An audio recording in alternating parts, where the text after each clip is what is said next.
The board of trustees, consisting of strong devotees of eminence from various backgrounds, ఏదో చాలా ప్రముఖమైనటువంటి వ్యక్తులు, విశిష్టమైనటువంటి వ్యక్తులను ఈయన గారు నియమించారంట. ఆయన లెటర్లో రాస్తాడు, ఒకసారి చూద్దాం.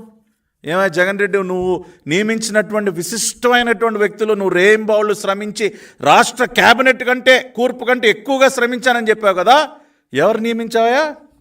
ఇదిగోండి, తిరుపతి దేవస్థానం బోర్డు సభ్యుడిగా లిక్కర్ కేసు నిందితుడు శరత్ చంద్రారెడ్డి.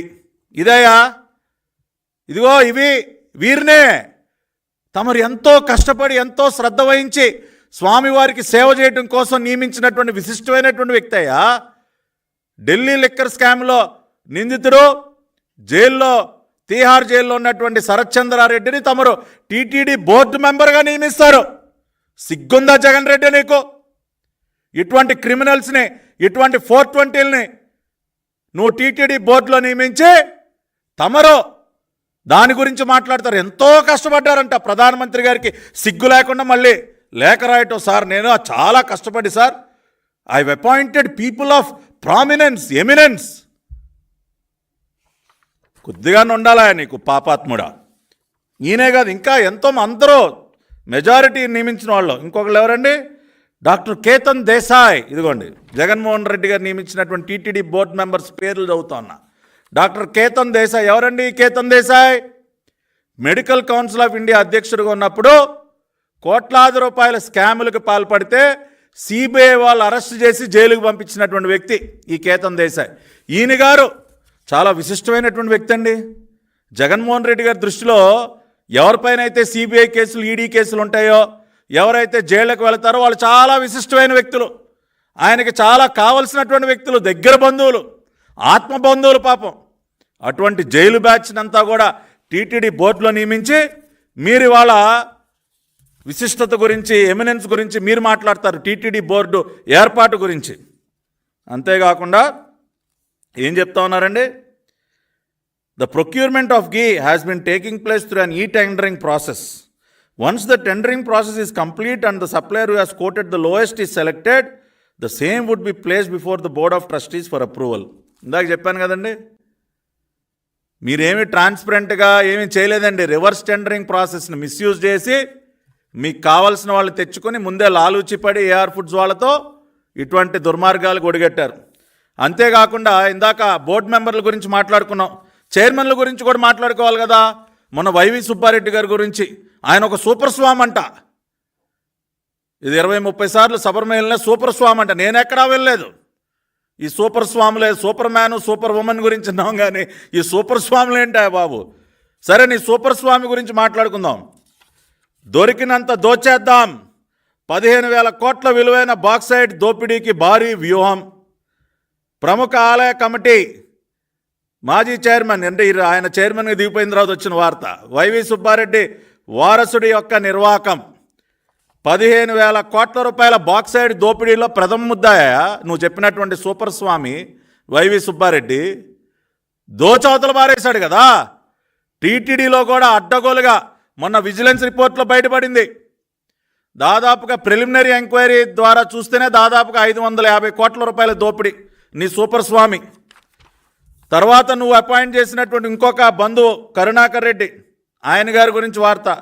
శ్రీవారి సన్నిధిలో తండ్రి అరాచకం, తనయుడి పైశాచికం అంటూ పైసాని ఇన్వర్టెడ్ కామర్స్లు పెట్టారు.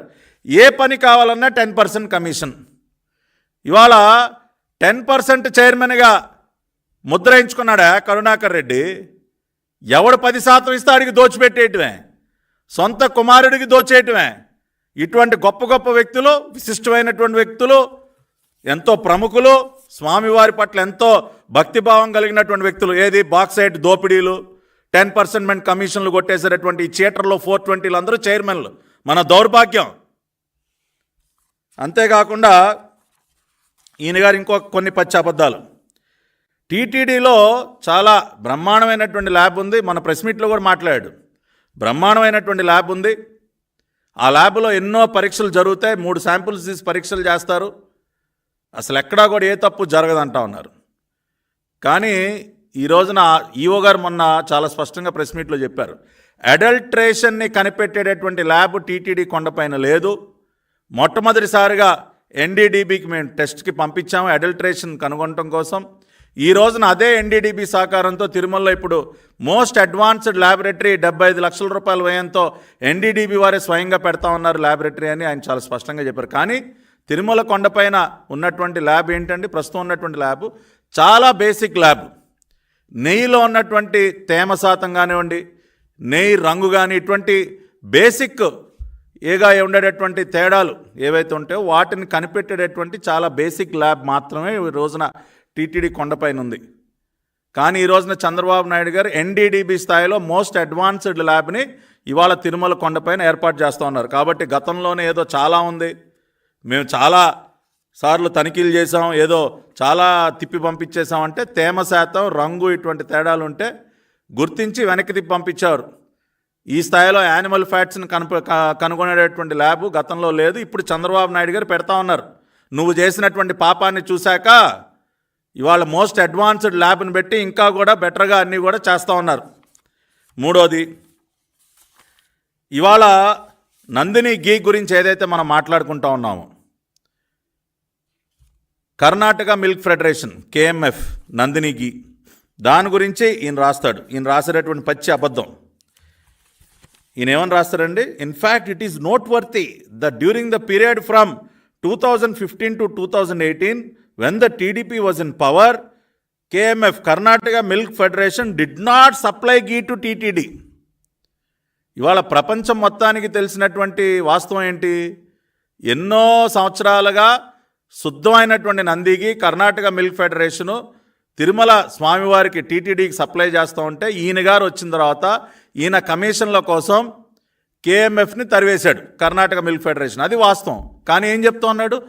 గతంలో టీడీపీ గవర్నమెంట్లో కూడా నందినికి ఇవ్వలేదని. కానీ వాస్తవం ఎవరు చెప్పారు? మేం చెప్పలేదండి. ప్రెస్ మీట్ పెట్టి మరి ఈ రోజున కేఎంఎఫ్ చైర్మన్ భీమా నాయక్ గారు ఆయన చాలా స్పష్టంగా 2013-18 మధ్య టీటీడీకి నందినికి దాదాపుగా 4,000 టన్నుల నందినికిని సరఫరా చేయటం జరిగిందని మేం చెప్పలేదండి. కర్ణాటక మిల్క్ ఫెడరేషన్ చైర్మన్ గారు చెప్తా ఉన్నారు 2019లో దాదాపుగా 2,000 టన్నుల సరఫరా చేశామని. ఆ రకంగా తెలుగుదేశం పార్టీ హయాంలో 1,000 టన్నుల నందిని నెయ్యి సరఫరా అయ్యిందనేది వాస్తవం. ఆ వాస్తవాన్ని కర్ణాటక మిల్క్ ఫెడరేషన్ చైర్మన్ గారు మీడియా ముందుకు వచ్చి చెప్తా ఉన్నారు. అవి ఆయన ప్రెస్ మీట్ కూడా మీరు యూట్యూబ్లో చూడొచ్చు. ఇటువంటి అనేక రకాలైనటువంటి పచ్చి అబద్ధాలు నరేంద్ర మోడీ గారికి రాసిన